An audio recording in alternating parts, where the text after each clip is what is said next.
بسم اللہ الرحمن الرحیم۔ سوال یہ ہے کہ کیا مجلس کا ہدیہ پیسہ لینا صحیح ہے یا نہیں؟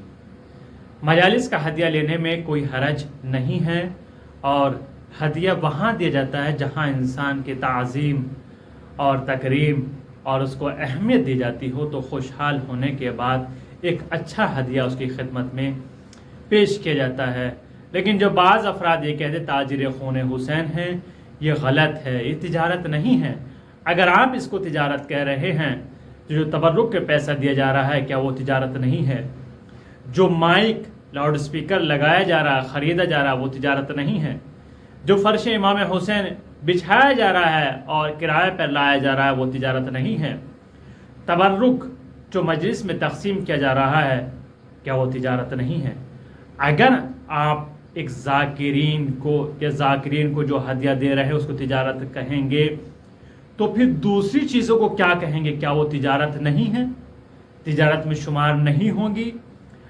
یا صرف ذاکرین کو جو ہدیہ دینا صرف وہی تجارت ہے؟ آپ دیکھیں، مثلا میں ایران میں رہتا ہوں، ایران میں دیکھیے، اگر آپ کو ایک حسینیہ میں مجلس کرانی ہے تو اس کا بھی پیسہ دینا ہوتا ہے۔ وہ کیوں؟ وہ اس لیے چونکہ لائٹ کا بھی خرچ ہے، پانی کا بھی خرچ ہے، صفائی کا جو ایک کام کرنے کے لیے ایک آدمی کو رکھا ہے وہاں پر امام بارگاہ میں یا مساجد میں، ان کا بھی خرچ ہے۔ تو تمام چیزوں کا خرچ ہے۔ خرچ اس کا نہیں ہے کہ حسینیہ کا خرچ اس چیز کا ہے جو تمام لوازمات ہے، چاہے پانی ہو، بجلی ہو، فرش ہو، صفائی ہو، ان تمام چیزوں کا بھی خرچ ہوتا ہے۔ اس لیے اگر آپ یہاں پر ایران میں کسی مسجد میں امام بارگاہ میں مجلس کرا رہے ہیں تو وہاں پر اس کا بھی پیسہ دینا ہوتا ہے۔ اب آپ یہ نہیں کہہ سکتے ہر چیز کو کہ یہ تجارت خون حسین ہے، نہیں، یہ لوازمات ہیں، یہ ضروریات جو آپ کو دینا پڑیں گی۔ اگر آپ کو مجلس امام حسین علیہ السلام کا اہتمام کرنا ہے تو یہ خرچ آپ کو دینا پڑے گا۔ جس طریقے سے آپ مائک کا خرچ دیتے ہیں، فرش اعضاء جو فرش لاتے ہیں بچھانے کے لیے اس کا بھی ہدیہ دیا جاتا ہے، جو تبرک لاتے ہیں تقسیم کرنے کے لیے اس کا بھی آپ پیسہ دے کر آتے ہیں۔ جب تمام چیزوں کا آپ خرچ دیتے ہیں اس میں کوئی مشکل نہیں ہوتی ہے، تو ایک خطیب کو، ایک ذاکر کو آپ اگر ہدیہ دے رہے ہیں تو اس میں مشکل کی کون سی بات ہے؟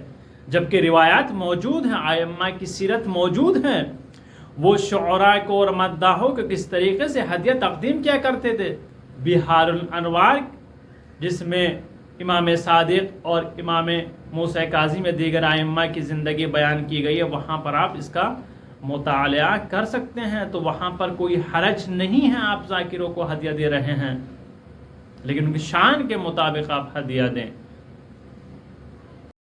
لیکن تعجب کی بات یہ ہے، جہاں لاکھوں روپیہ آپ دوسری چیزوں پر خرچ کر رہے ہیں عزاداری میں، وہاں پر اگر ایک خطیب کو، ایک عالم دین کو دے رہے ہیں تو اس میں پریشانی کی کون سی بات ہے؟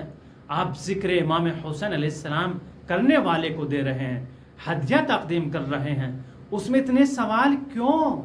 تعجب کی بات ہے، جبکہ ہدیہ لینے میں دینے میں کوئی حرج نہیں ہے۔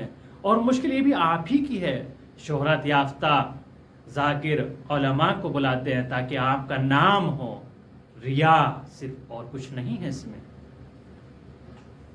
آپ مجالس کے لیے مخلص ذاکر کو بلائیے، جو متقی پرہیزگار ہیں، عالم ہیں، علماء ہیں، ان کو دعوت دیں، مخلصانہ طریقے سے جو مجلس کو خطاب کرتے ہیں، نہ کہ ان کو جو اپنی ڈیمانڈ رکھتے ہیں، شہرت یافتہ ہیں، شہرت کے لیے نہ بلائیے، ذکر امام حسین علیہ السلام کے لیے دعوت دیجیے گا۔ آپ سے گزارش ہے مکتب جعفری چینل احکام کو زیادہ سے زیادہ شیئر کریں اور سبسکرائب بھی کروائیے تاکہ یہ چینل آگے بڑھے اور ہم آپ تک ہر مسئلے کا حل آپ کی خدمت میں پیش کرتے رہیں اور تمام مسائل فقہی کو آپ کی خدمت میں بیان کرتے رہیں۔ آپ سبسکرائب کر کے ہمارا تعاون ضرور فرمائیے گا۔